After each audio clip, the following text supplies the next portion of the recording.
Assalamualaikum warahmatullahi wabarakatuh. Terima kasih kawan Anda masih bersama kami. Saya Eko Setiawan, kembali mengajak Anda untuk berbincang santai di program podcast Galeri Anak Negeri. Seperti biasanya, kita akan berbincang dengan owner NK Group, tapi beliau nggak mau dipanggil owner, sukanya adalah dipanggil tukang taman. Beliau adalah Raden Joni Sujatmoko. Hari ini di program podcast Galeri Anak Negeri, selain Anda bisa dengarkan auditifnya di City Guide 9 Monon FM, juga bisa Anda simak di channel YouTube-nya NK untuk Anda melihat visualisasinya. Jadi sekaligus juga Anda bisa mereview seperti apa view-nya di NK Cafe. Saya langsung saja ajak Anda ketemu dengan Abah Joni, kita memanggilnya. Abah, Assalamualaikum. Waalaikumsalam warahmatullahi wabarakatuh. Mas. Sehat ya, Alhamdulillah ya. Alhamdulillah. Hari ini tambah seger aja nih. Iya. Resepnya apa ini, Pak? Harus ini. Ya, berpikir positif, istirahat cukup, olahraga cukup. Oke. Kan dengar-dengar juga rutin minum kopi Sulaiman. Wah, itu ini kalau ngomong makanan sehat ya ini Mas. Kopi Sulaiman ini saya sembuh. Mah akut saya itu sembuh dengan konsumsi ini setiap hari. Ya, kawan, seperti biasanya, kalau setiap hari Selasa, kita selalu berbincang dengan beliau, Abah Joni. Jadi untuk seperti semangat di awal, bagaimana menciptakan keadilan sosial bagi seluruh rakyat Indonesia dimulai dari lokal. Dan hari ini kita akan membahas tentang mengembangkan potensi kearifan lokal desa untuk kemakmuran rakyat satu desa. Pak Joni, kita kan sudah melihat NK ini luar biasa ya, mulai dari awal. Bahkan kami ini juga bersyukur karena dilibatkan dalam proses pertumbuhan NK dan sangat appreciate dengan perkembangan dari NK, muncul pada saat awal pandemi, tiba-tiba sekarang sudah menjadi tempat wisata keluarga dan tentu ini bermanfaat untuk desa gitu ya, untuk desa yang ada di Ampel Dento ini. Nah, kalau kita membahas tentang topik bahasan kita, mengembangkan potensi kearifan lokal desa dan kemakmuran rakyat satu desa. Bagaimana memahami potensi kearifan lokal untuk dijadikan sebagai peluang ekonomi? Kan ini kalau di Ampel Dento yang sekarang ada di NK ini nggak berubah sama sekali landscape-nya. Kita lihat sawah juga masih tetap ada gitu kan. Sungai juga tidak ditutup seperti kebanyakan ada pengembang-pengembang yang nakal gitu, tapi dia tetap difungsikan sebagai fungsi dari sungai itu sendiri gitu ya. Nah, ini gimana caranya supaya paling tidak kita masing-masing penggerak di sebuah wilayah, mereka memahami betul tentang potensi kearifan lokal sehingga itu bisa dimanfaatkan untuk menjadi sebuah kegiatan atau istilahnya kegiatan untuk pertumbuhan ekonomi ya, kegiatan ekonomi tentunya, ada dampak ekonominya gitu. Gimana itu, Pak? Kan kita ngomong Malang Raya ya, kita ngomong lokal Malang Raya dulu ya. Kalau Malang Raya, ya orang kesini kan karena wisata alamnya. Ke Malang ini karena dingin, karena ada potensi-potensi keindahan alam, terus kemudian potensi pertanian, perkebunan. Mereka mau menikmati itu. Ya. Nah, itulah kearifan lokal di Malang Raya. Ya, salah satu yang kami wujudkan di sini tentang bagaimana memahami kearifan lokal itu ya apa yang ada di lokal itu dipoles. Dipoles supaya indah. Bukan membuat sesuatu yang baru yang dari negeri antah berantah dibawa ke sini kan gitu ya. Tidak seperti itu. Jadi apa yang ada itu dipoles. Nah, itu kearifan lokal. Jadinya terus kemudian budaya-budaya yang ada dikembangkan, yang penting diamini bersama dan itu ditampilkan. Jadi keseragaman ini.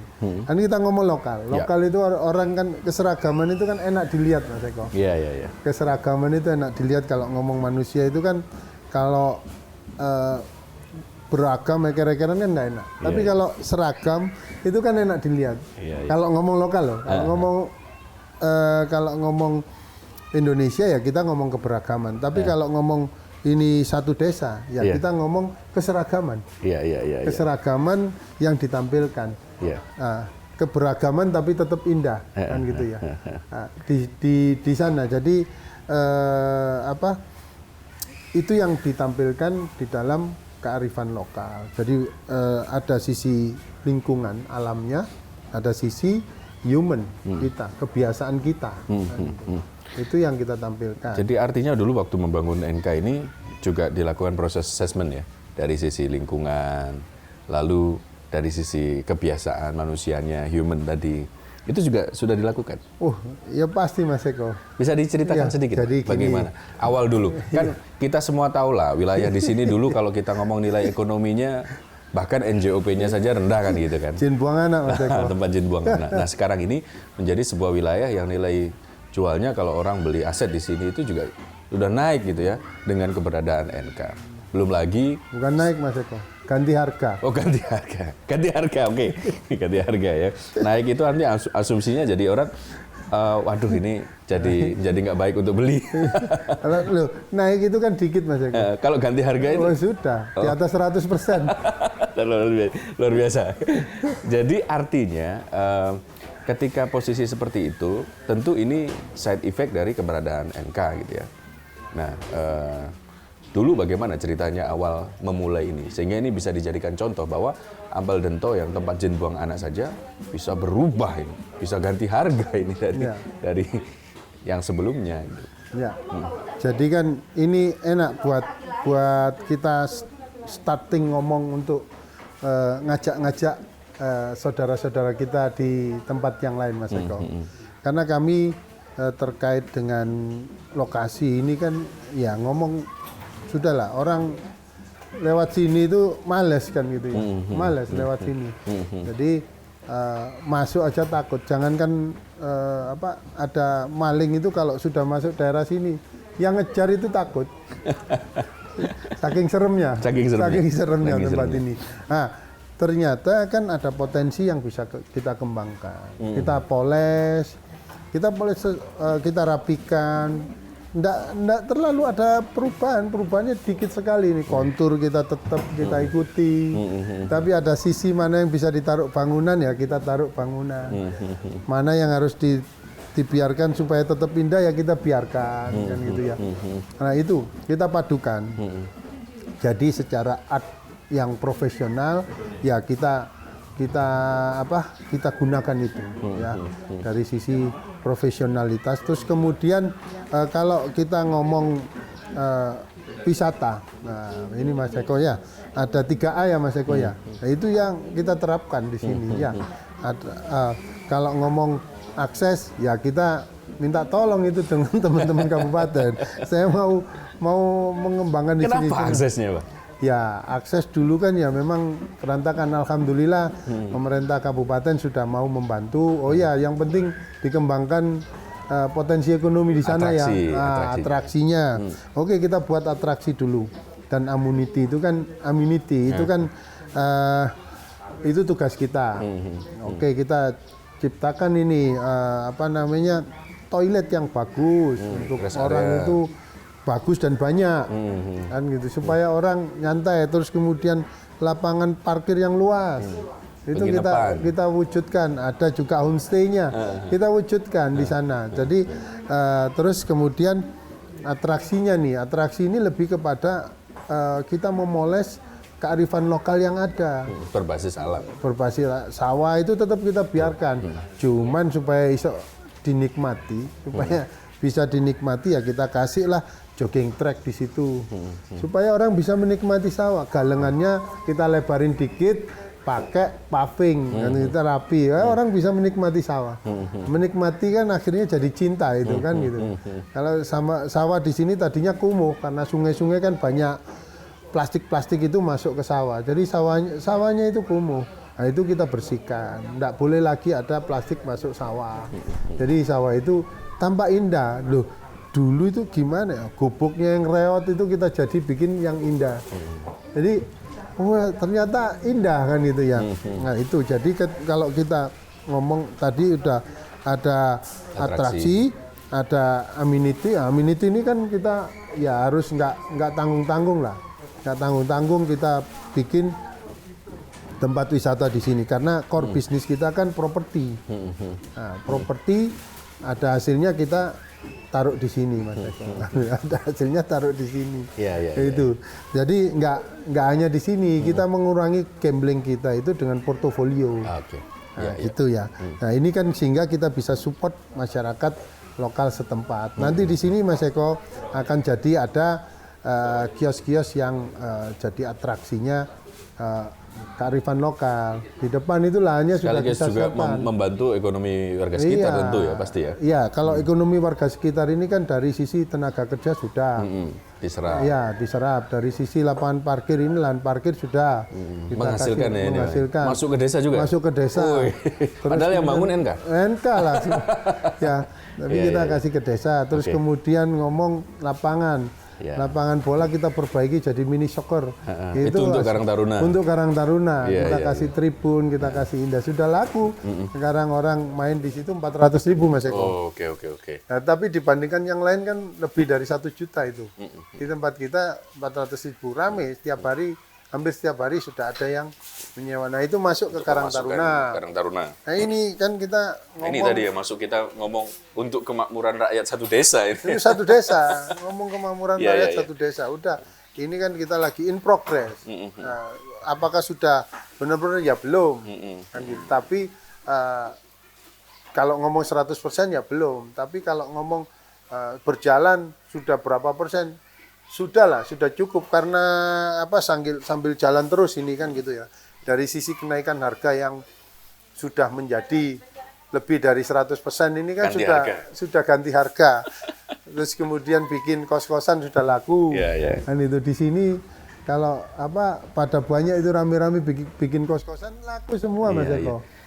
Dan kalau kita amati juga misalnya di sini tidak hanya sekedar NK itu hanya sebuah kafe, ada jogging track, ada sawah dan lain sebagainya, ada kolam renang, ada hall meeting gitu ya, ada guest house. Tapi yang menarik adalah juga peduli dengan produk-produk lokal. Seperti yang kita sekarang ini lihat tadi ada juga bapak-bapak, ibu-ibu yang sedang berbelanja di Galeri Karya Anak Negeri yang ada di sini gitu ya. Nah ini kalau kita amati produk-produknya lokal. Nah, kenapa kok ini ada? Nah, ya ini kan bentuk kepedulian kami bahwa menumbuhkan istilahnya konsumtif produk lokal, irit produk impor. Gimana itu? Jadi konsumtif lah kita untuk produk-produk lokal. Punya sebagian ini untuk supaya kita bisa berproduksi, supaya Indonesia ini berproduksi, banyak lapangan pekerjaan, gitu ya. Jadi kalau cuman berdagang barang impor aja, yang lain kerja apa kan? Gitu ya. Dagang kan cuman nggak banyak, yang banyak orang itu kan produksi. Jadi ini kita produksi barang-barang lokal, kita tampung di sini, kita kita bantu untuk memasarkan karena sudah ada orang. Nanti di depan sana Mas Eko juga kita sudah siapkan lahannya, sudah land clearing kan gitu ya, tinggal IMB-nya belum keluar Mas. IMB-nya keluar langsung kita bangun itu Mas Eko. Ya, di depan. Ya, artinya kalau untuk masyarakat kenapa nggak harus dibantu gitu? Iya, kan gitu ya. Itu butuh goodwill dari pemerintah ini. Goodwill-nya sudah, akses sudah Mas Eko. Jadi sudah cukupkah dengan seperti itu? Perizinan kurang lebih dipacu lagi Mas Eko. Perizinan lebih dipacu lagi. Dan alhamdulillah kita Pak Bupati sudah membentuk satu tim untuk percepatan pertumbuhan ekonomi di kabupaten, utamanya untuk concern wisata, hotel dan kuliner. Ini yang akan menimbulkan feedback lapangan pekerjaan juga PAD meningkat secara drastis dan cepat. Jadi artinya memahami kearifan lokal tadi. Karena Malang ini sudah dikenal dengan wisata, jadi pengembangan dari wisata, konsep wisata yang berbasis dengan kearifan lokal, begitu ya kira-kira ya? Iya. Untuk tadi kemakmuran. Gitu. Iya, jadi konsep nyambung dengan episode-episode terdahulu, kita sudah ngomong lokal Mas Eko. Sudah ngomong lokal lah, kita itu hari-hari ada di lokal. Hari-hari loh, 99% mungkin waktu kita itu ada di lokal. Nah kalau sudah begitu kan ya lokal ini yang harus kita garap betul. Wong kita hari-hari di sini kan, lokalnya nggak bagus kan akhirnya kita hari-harinya dicet-cet nanti akhirnya. Nggak melihat lokal. Ya, jadi artinya yang ada di sini ini yang dikerjakan Pak Joni ini adalah sebuah contoh gitu ya? Ya, ya kalau sudah gitu, kalau Mas Eko yang bilang kan enak. Kalau saya ngomong kan jadi nggak enak. Ini contoh. Jadi Mas Eko, jadi kami memberikan teladan dulu dan ini apakah sudah berjalan. Nah ini kan kita kembangkan terus. Nanti mudah-mudahan lah Mas Eko dalam 1 bulan ke depan ini itu sudah keluar, akan kita bangun itu 3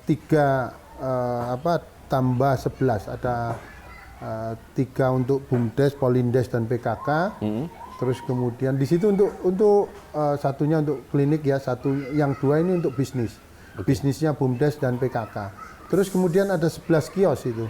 11 kios itu nanti akan sama desa dibagi ke ke masing-masing dusun. Itu ada di situ, nanti kita serahkan desa yang membagi. Nah, itu nanti produk-produk Malang Raya yang ditangani oleh desa kita supervisi supaya bisa laku. Itu kita bangun di depan. Jadi harus dipersiapkan dari hulu sampai ke hilirnya ya. Iya. Hulu sampai ke hilir. Nah, mungkin sedikit urun rembuk gitu ya. Mungkin dari menurut Pak Joni gitu. Kita ini kalau kita ngomong di wilayah Malang Raya banyak lah yang sudah bergerak untuk desa sebenarnya gitu. Tetapi yang seperti apa itu yang banyak yang konsistensinya itu mohon maaf dalam tanda kutip tidak terjaga gitu. Ada beberapa desa wisata yang dikembangkan oleh BUMDes tutup. Tidak sesuai dengan awal-awal. Nah, ini karena apa dan sebaiknya harus bagaimana? Serahkan pada ahlinya Mas.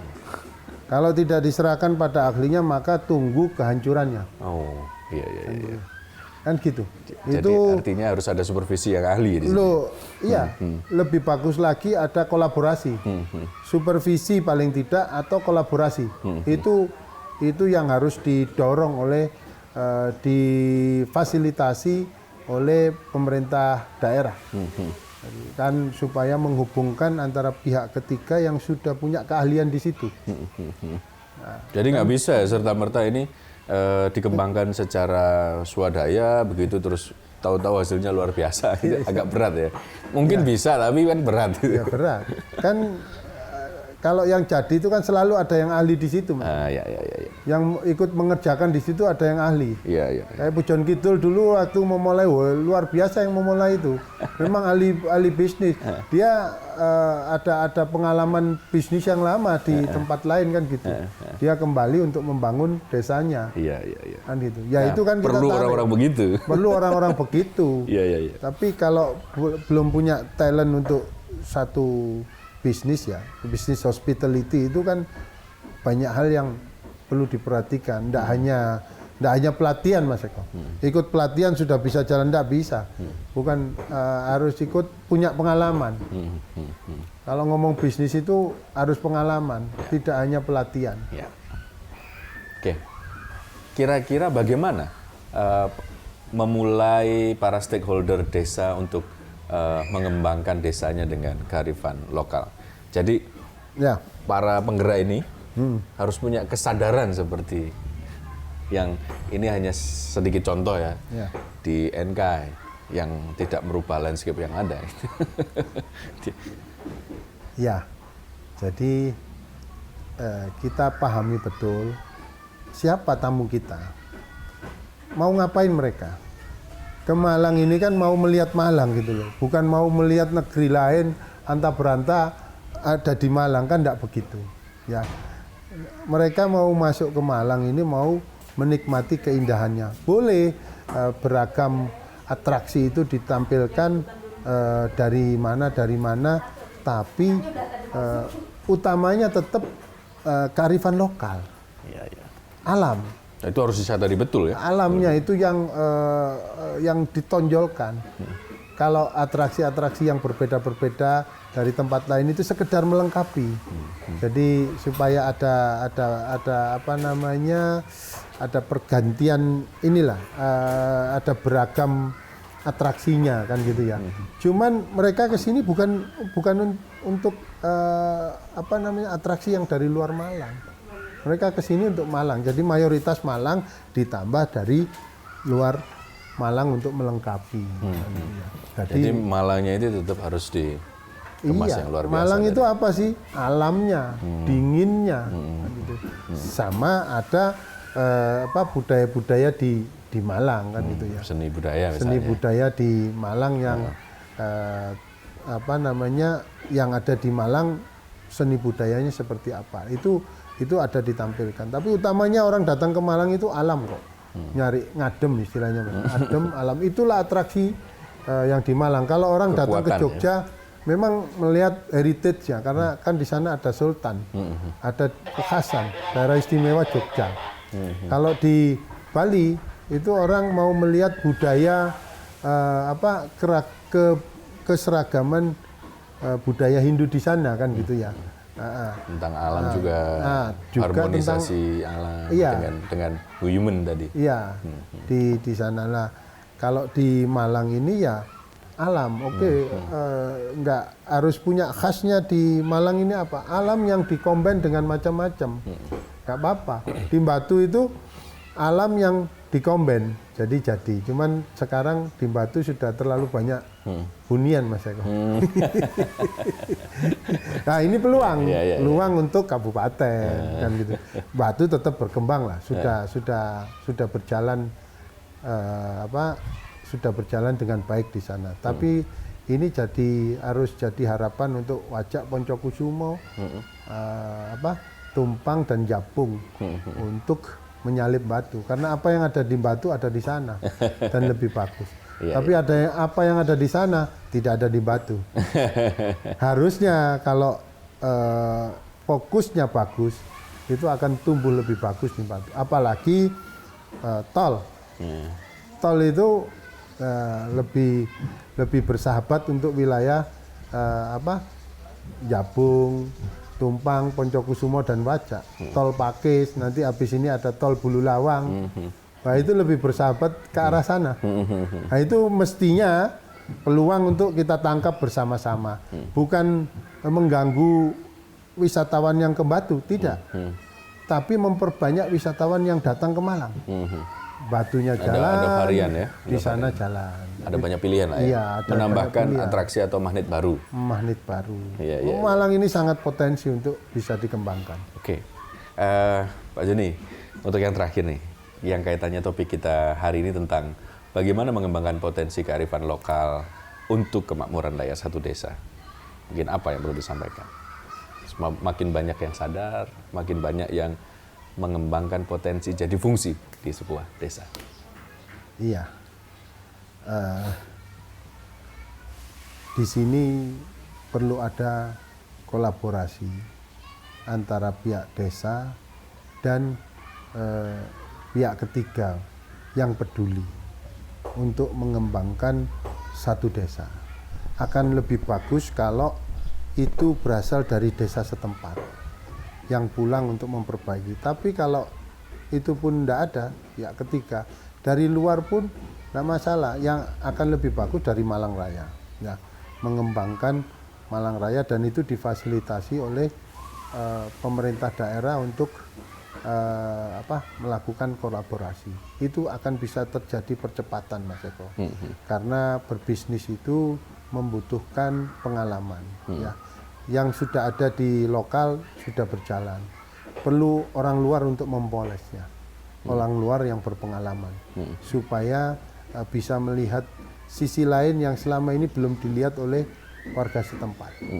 Harus ada kolaborasi, Mas Eko. Kolaborasi kuncinya ya. Baik. Terima kasih Pak Joni sudah diskusi. Ini luar biasa nih. Galeri Karya Anak Negeri, kalau kita lihat banyak produk-produk yang ditampilkan semuanya lokal. Lokal. Ya. Ini nggak ada salahnya nih untuk Anda yang pengunjung NK mampir sebagai oleh-oleh, karena Anda sedang di Malang, ya bawalah oleh-oleh dari Malang, gitu ya. Baik, terima kasih kebersamaan kita di program podcast Galeri Anak Negeri. Kita sudahi untuk edisi hari ini. Nanti kita akan ketemu lagi dengan episode selanjutnya. Tentu kita masih fokus bagaimana menggerakkan ekonomi pada lokal. Karena dari lokal itulah yang nanti akan bisa mewujudkan sila kelima, yaitu keadilan sosial bagi seluruh rakyat Indonesia. Terima kasih Pak Joni sudah bergabung dan diskusi. Terima kasih Mas Eko. Waalaikumsalam warahmatullahi wabarakatuh. Baik kawan, sekaligus saya Eko Setiawan pamit. Terima kasih banyak kebersamaan Anda. Assalamualaikum warahmatullahi wabarakatuh. Selamat pagi. Waalaikumsalam warahmatullahi wabarakatuh.